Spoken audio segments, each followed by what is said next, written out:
You're wasting time in your exam. Imagine you're 15 years old, and they're the words of your teacher, Mr. Scott, to you. Now you have a choice.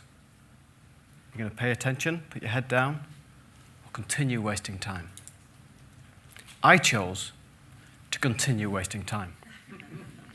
But I've never forgot those words. Initially, it was because of the funny Scottish accent. But over time, I began to realize they held real wisdom. If you'd been with me in May 2015, you'd have seen a man almost broken. We'd have been in a small hospital room. You'd have seen me sat next to the hospital bed with my 6-year-old son lying there, James.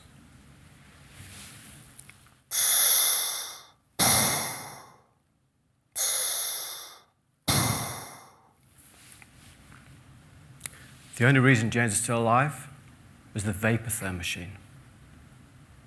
See, James had a severe chest infection,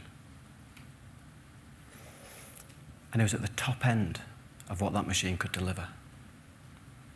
If it deteriorated much further, I'd lose my son. I was focused on a different machine, the saturation monitor, which told me how well James's lungs were working. 88, 89, 90. He's getting better. I'm going to be taking him home. 91, 90, 89. I'm losing him. I was obsessed with that machine. I barely ate, barely drank, I barely slept. Just watching those numbers. At the end of that week, in walked Dr. Jerry, the head doctor at the hospital.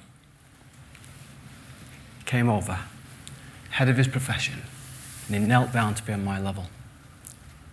He said, "Leon, we need to talk about turning the machine off." They were giving up on my son.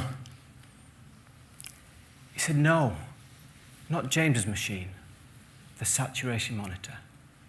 See, James's condition won't be solved minute by minute or hour by hour, but day by day and week by week. And if you continue to obsess over that machine, it will break you."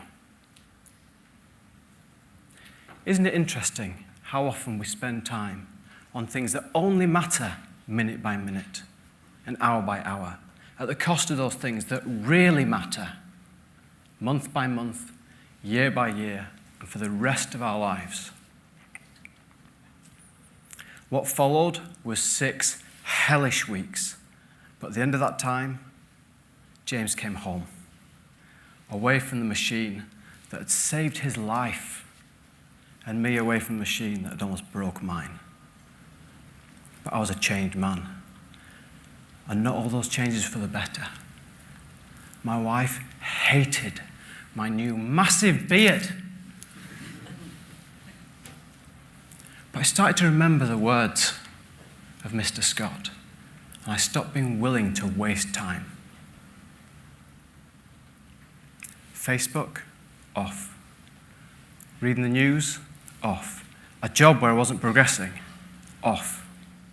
I've quit 2 jobs and doubled my income. What do you want to achieve? Where are you wasting time? Is it too much time spent on social media? Is it time spent doing those jobs you could pay someone else to do? Is it time spent trying to fix videos in presentations? I want you to commit to yourself today that when you look in the mirror, you won't hear the voice of my old teacher.